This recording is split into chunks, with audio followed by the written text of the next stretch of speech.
작금의 우리 대한민국의 상황은 좋지 않습니다. 우리 성도님들이 잘 아시는 것처럼 내적으로 또는 대외적으로 우리 한국의 상황은 결코 안전하지가 않습니다. 모두가 흔들리고 불안한 가운데 살고 있습니다. 그럼에도 구원받은 우리들, 하나님의 백성인 성도들은 붙잡을 것이 있습니다.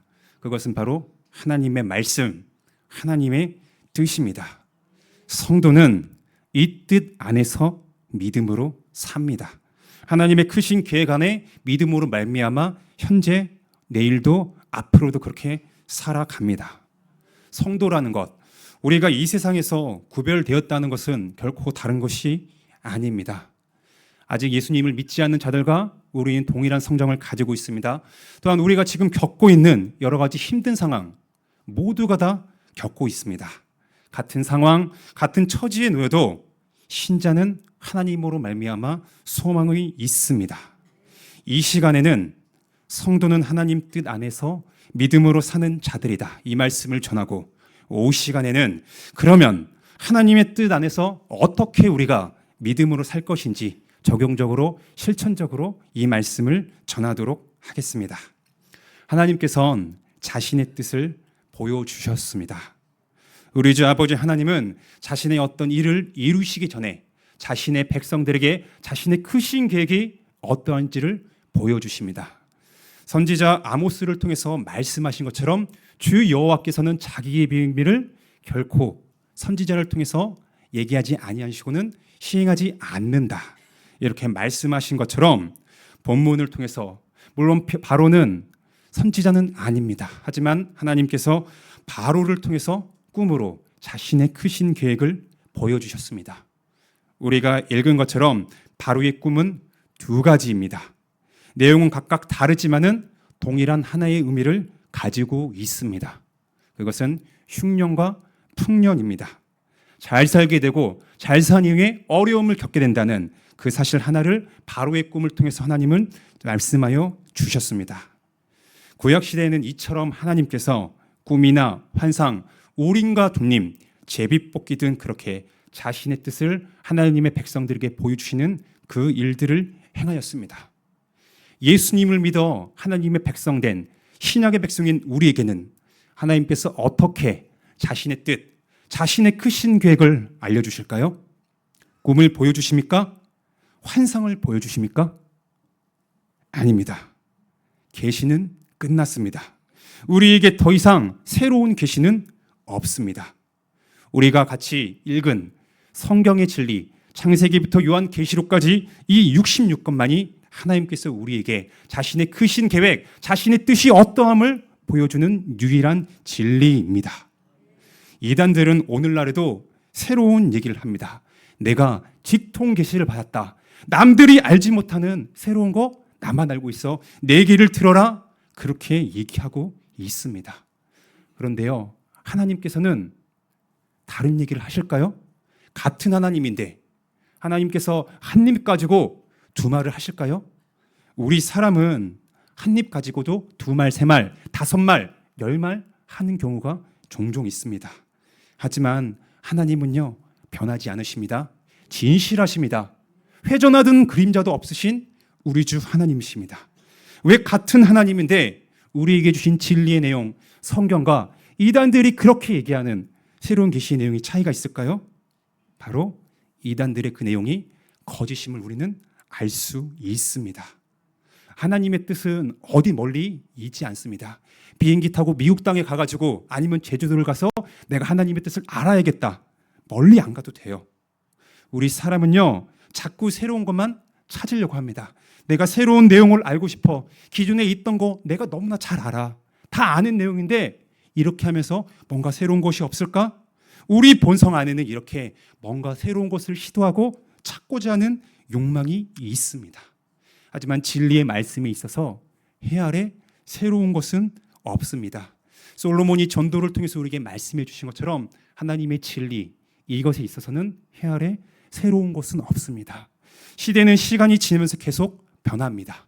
하지만 우리에게 주신 하나님의 진리의 말씀, 이 크신 뜻은 변하지 않습니다. 지금도 계속됩니다. 다른 것을 찾을 필요가 없어요. 우리에게 주신 성경 66권을 가지고 우리는 하나님의 계획과 그 뜻이 무엇인지를 알기를 힘써야 합니다. 하나님의 뜻을 보고 듣는다고 해서 사람들이 모두 그것을 아는 것은 아닙니다. 본문에 나온 점술가들이 있습니다. 하나님께서 바로에게 꿈을 보여주셨어요.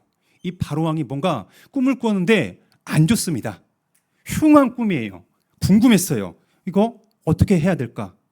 우리 주변에도 보면은 내가 잠자리가 안 좋아, 뭔가 꿈이 이상했을 때 주변에 점집이라든지 찾아간 사람들이 종종 있잖아요. 그것처럼 바로 또한 간밤에 꿈을 자는데 뭔가 뒤숭숭해요. 안 좋은 것 같아요. 그래가지고 그 당시에 최고의 석학, 똑똑하고 지혜가 많다고 하는 그 어르신들을 다 불러 모았습니다. 그들이 점술가이죠. 그래서 자신의 뜻을 얘기했어요. 내 얘기를 들어봐요. 내가 이러한 꿈을 꿨어요. 나에게 좀 알려주세요. 답답해가지고 점술가들에게 물었습니다. 이 꿈을 들은 점술가들 어떻게 대답했을까요? 하나님의 뜻을 바로를 통해서 들었습니다. 하지만 그들은요, 듣기는 들어도 그것을 알아낼 방도가 없었습니다. 하나님의 뜻을 아는 것은요, 사람의 어떤 지식이 많거나 지혜가 풍부하거나 그것과 동일하지는 않습니다. 왜냐하면 우리 사람은 한계를 지닌 피조물이기 때문입니다. 내가 아무리 똑똑하고 지혜가 많다고 해서 상대방의 속마음, 그것을 모두가 알 수 있을까요?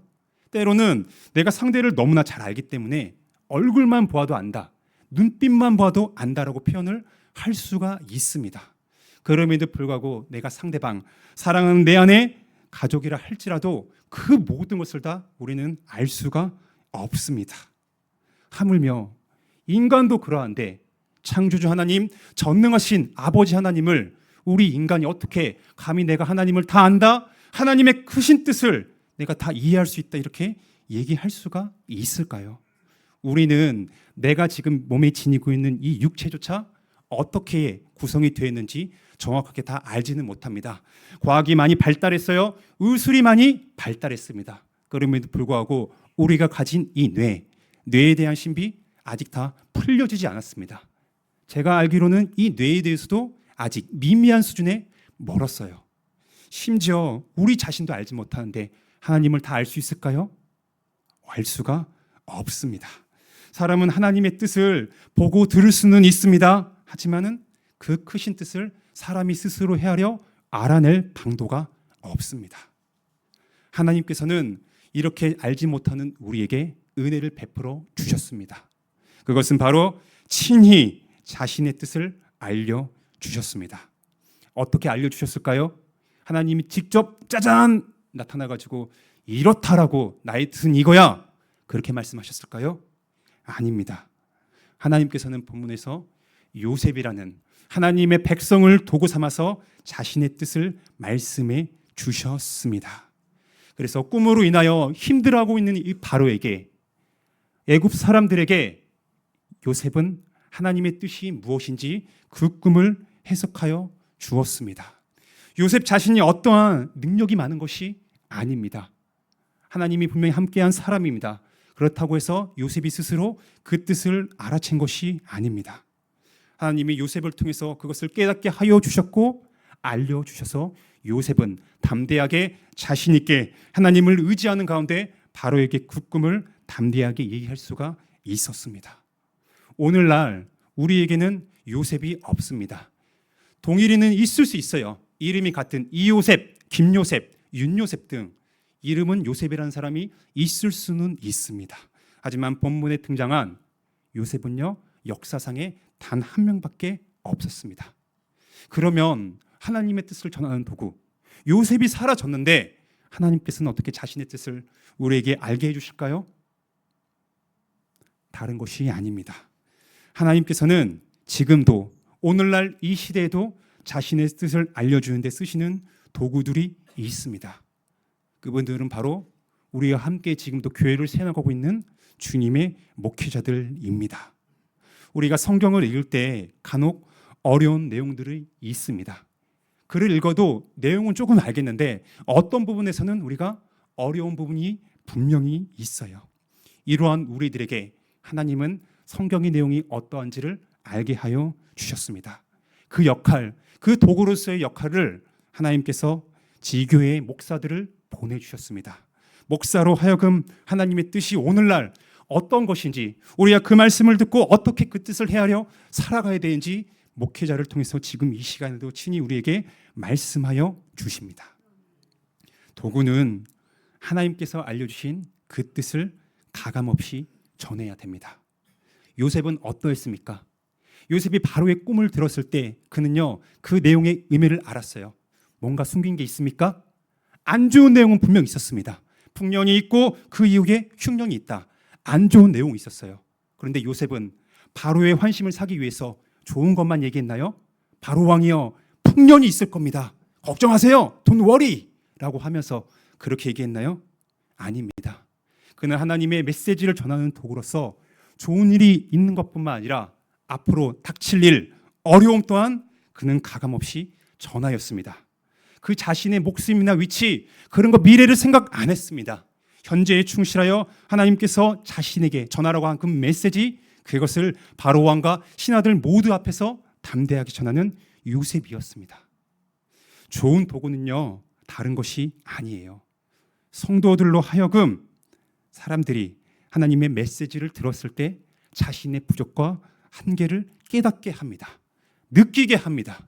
때로는 어렵고 힘들 수도 있어요. 하지만 그것으로 끝나지 않습니다.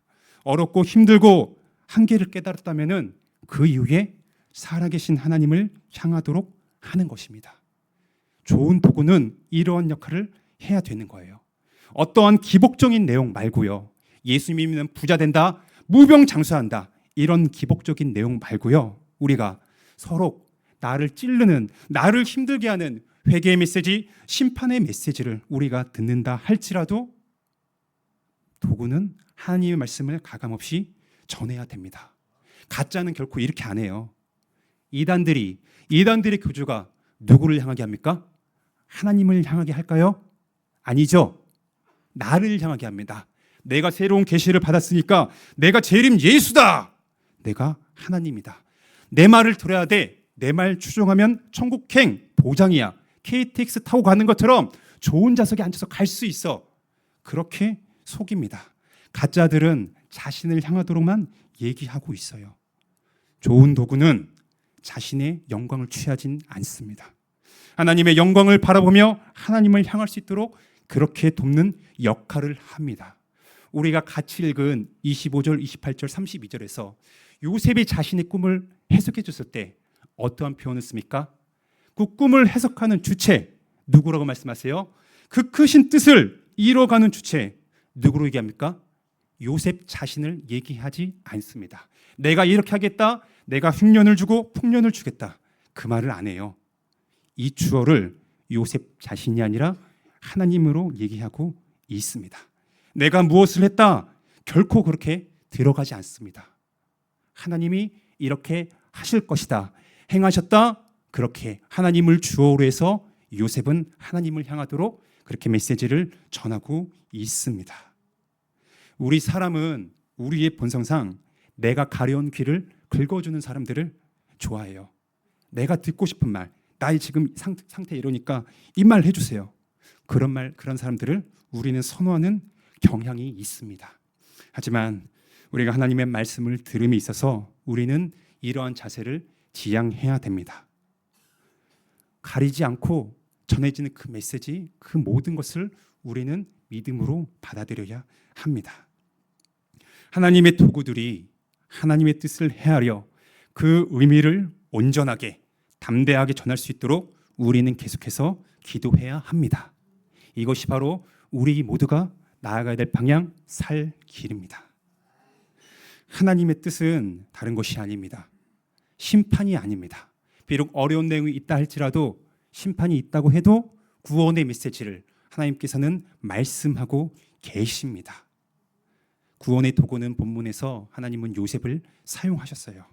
하나님께서 요셉을 통해서 애굽뿐만 아니라 사랑하는 아빠, 자신의 가족들, 그리고 더 나아가 가나안 사람들까지 하나님은 요셉을 통해서 그들이 흉년으로 말미암아 멸망하지 않고 그들이 다시 살도록 요셉을 통해서 그렇게 말씀하여 주셨습니다.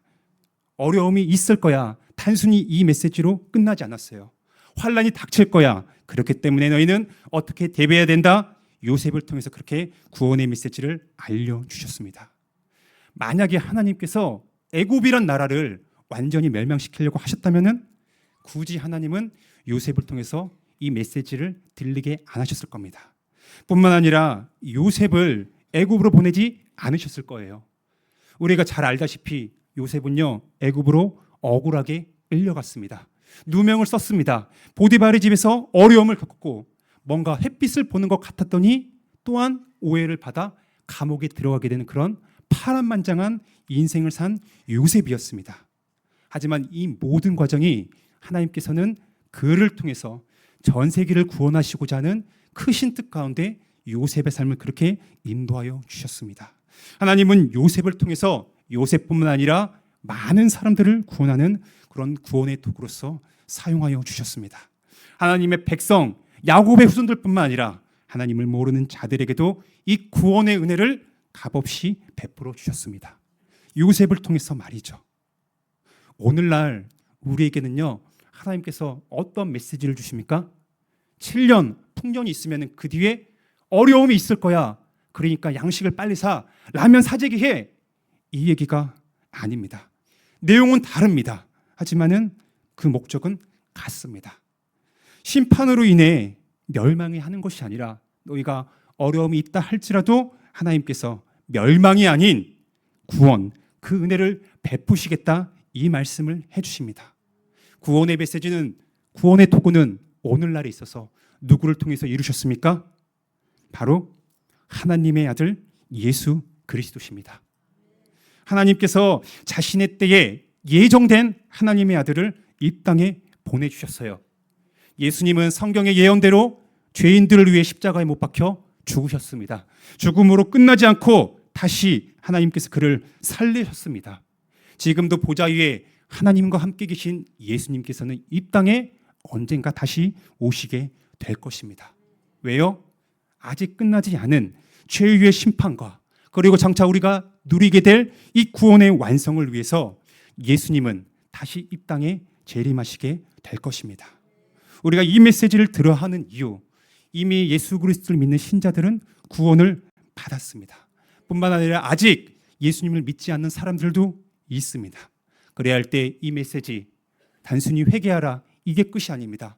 너가 죄인의 상태라는 것을 깨달아 회개하는 것뿐만 아니라 예수 그리스도를 통하여 구원을 받으라라는 이 메시지를 오늘 이 시간에도 우리에게 들려주십니다. 믿지 않는 자들에게는요, 심판이 예비되어 있습니다. 하지만 믿는 자에게는 구원을 선물로 허락하십니다. 본문 당시에 애굽 사람들이 요셉의 메시지를 들었습니다. 이것을 듣고 하나님의 뜻을 알았습니다. 듣고 믿어 구원을 받았어요. 요셉 한 사람, 구원의 도구를 통해서 말이죠. 오늘날에도 하나님께서는 우리 주 예수님을 통하여 구원의 메시지를 들려주고 계십니다. 이 사실을 믿음으로 받아들인 자는요, 멸망이 아닙니다. 하나님께서 구원의 은혜를 허락하여 주십니다. 여기에 우리는 하나님의 이 크신 뜻에 한 개인에만 집중하지 않습니다. 많은 사람 염두에 두고 있습니다. 우리는 주로 하나님의 뜻, 이 구원에 있어서 나만 구원받으면 돼, 이렇게 한 개인에게만 집중하는 그런 경향이 있습니다.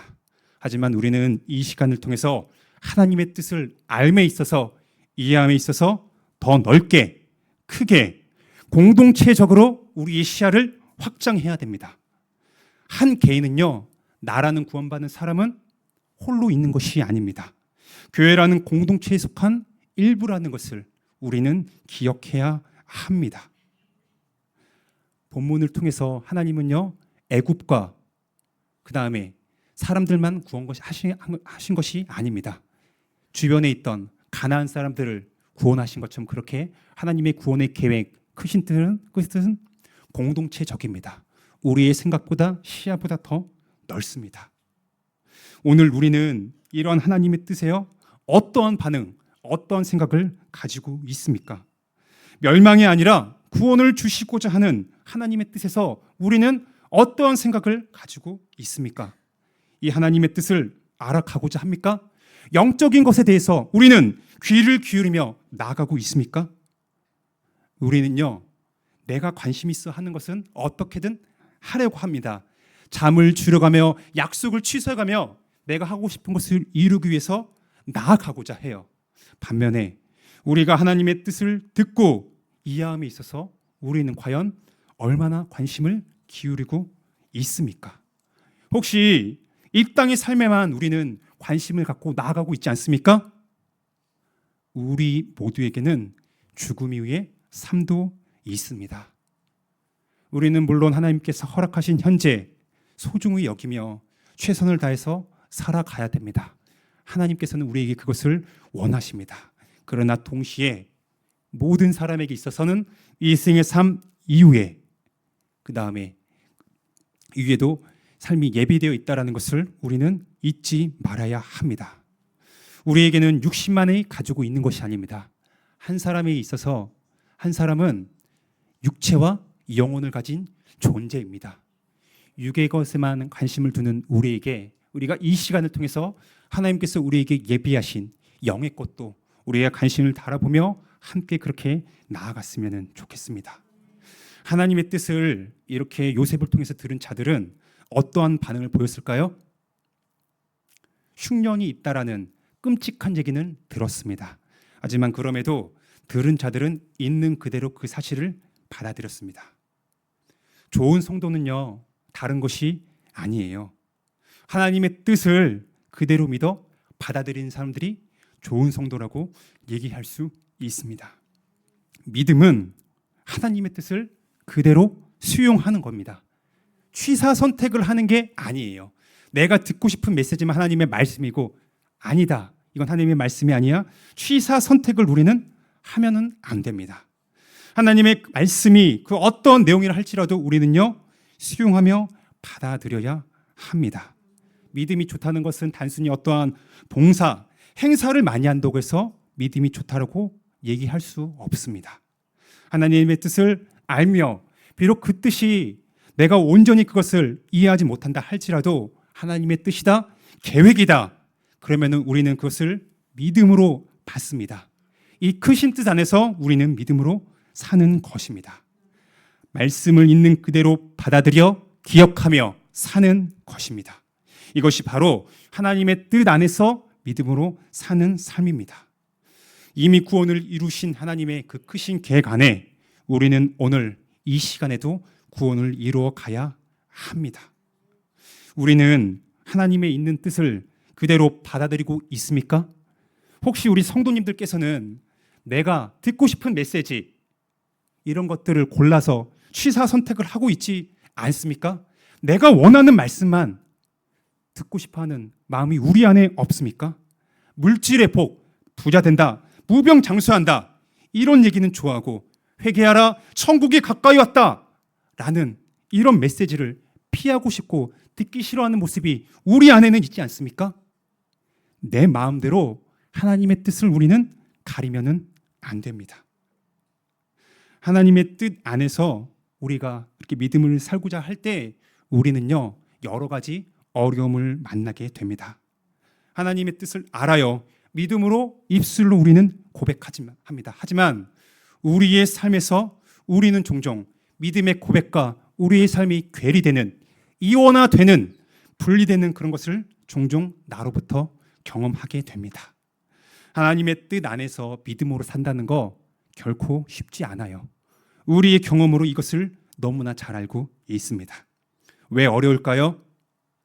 우리는 지금 육신을 가지고 이 땅에서 살고 있습니다.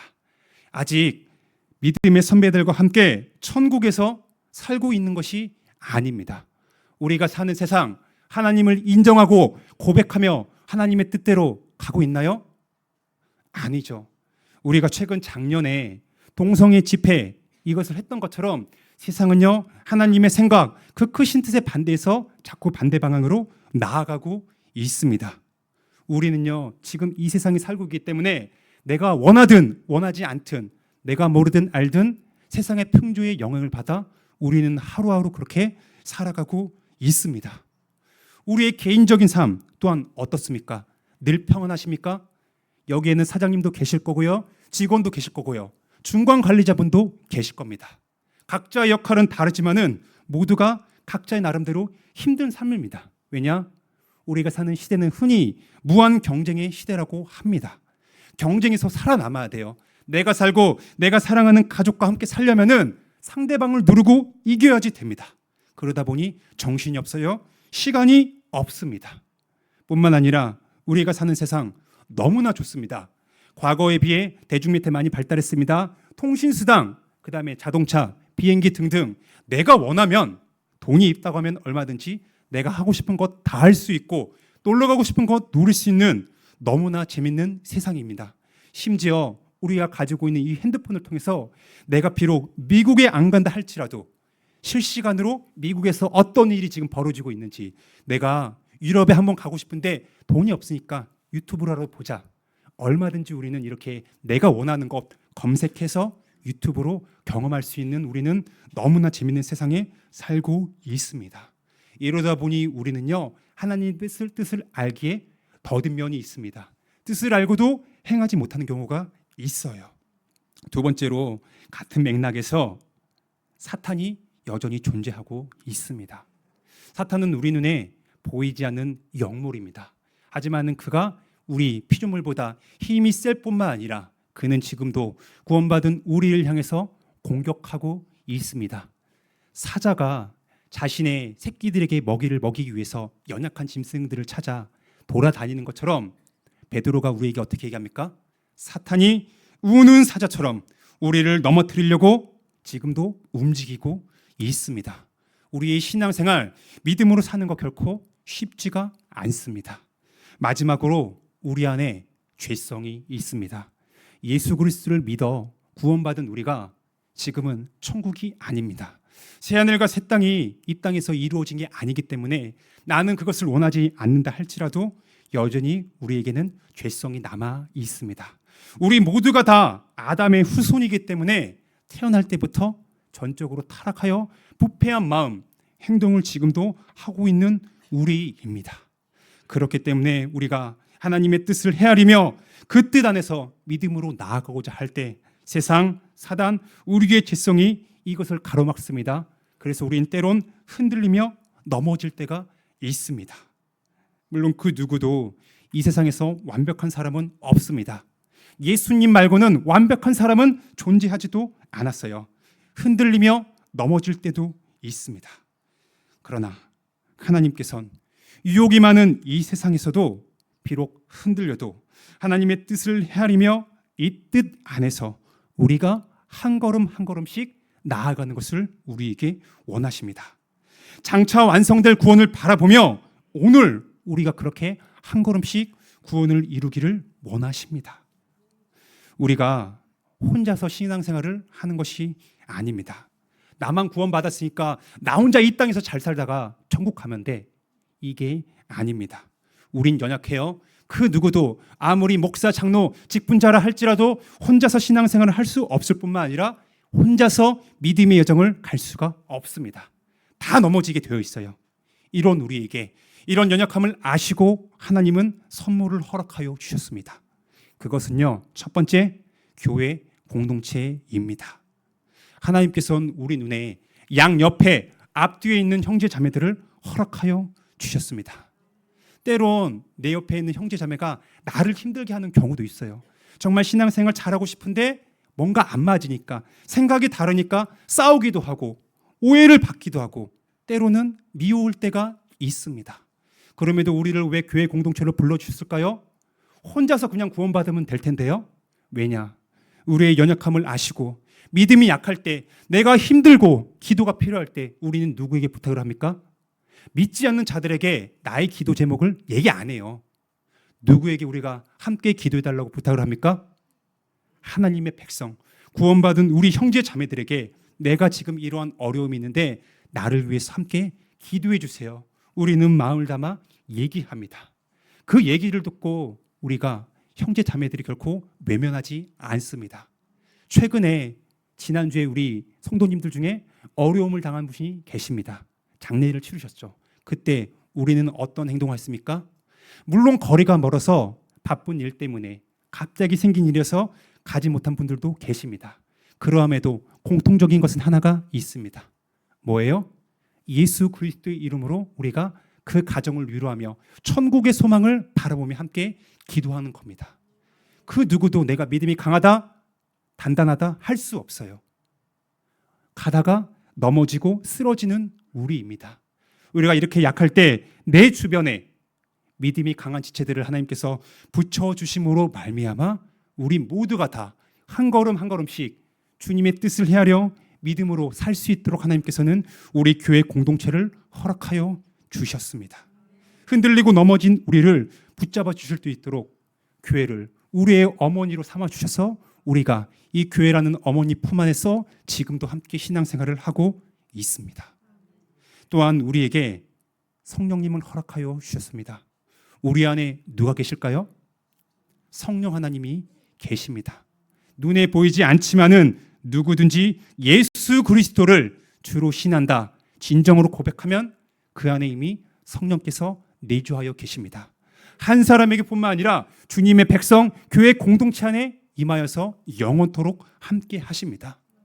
우리가 하나님을 향한 뜻 헤아리며 그것을 소원하며 나아가고자 하는 것, 믿지 않는 자들에게는 이러한 소망, 생각이 결코 없습니다. 우리가 비록 연약하다 할지라도 하나님을 기쁘게 해드리고 싶다, 하나님의 뜻을 갈망한다. 어떤 증거예요? 성령께서 그 안에 계시다는 확실한 증거입니다. 연약한 우리에게 하나님의 기쁘신 뜻을 소원케 하십니다. 소원할 뿐만 아니라 행하도록 이끌어 주십니다. 우리를 지금도 인격적으로 대해 주시면서 때론 우리가 말씀에 엇나가서 다른 길로 나아갈 때 우리에게 죄를 깨닫게 하시고 너희가 어떤 존재이냐, 사랑받는 하나님의 구원받은 자들이 아니냐, 이 메시지를 들려주심으로 말미암아 우리로 하여금 억지나 기계적으로가 아니라 다시 하나님을 향하며 나올 수 있도록 인격적으로 우리를 대해 주시면서 이끌어 주십니다. 하나님의 뜻 안에서 우리 모두가 다 믿음으로 나아갑시다. 때론 우리의 믿음의 고백이 우리의 삶과 분리되어 어려움을 겪고 혼란스럽긴 하지만은 하나님은 결코 나 혼자 아닙니다. 지금 앞뒤 양옆에 있는 지체들을 허락하여 주셨습니다. 그리고 성령 하나님께서 지금도 우리와 함께 하십니다. 하나님의 뜻 안에서 오늘도 내일도 믿음으로 살아갑시다. 이것을 소망하며 믿으며 나아가는 자들에게 하나님께서는 함께 하심을, 믿음으로 살아갔을 때 그 복됨을 경험토록 허락하여 주실 겁니다. 그리함으로 우리를 통해서 우리를 구원하신 하나님께 감사와 영광을 돌리는 우리 모든 식구들이 되기를 주님의 이름으로 축원합니다.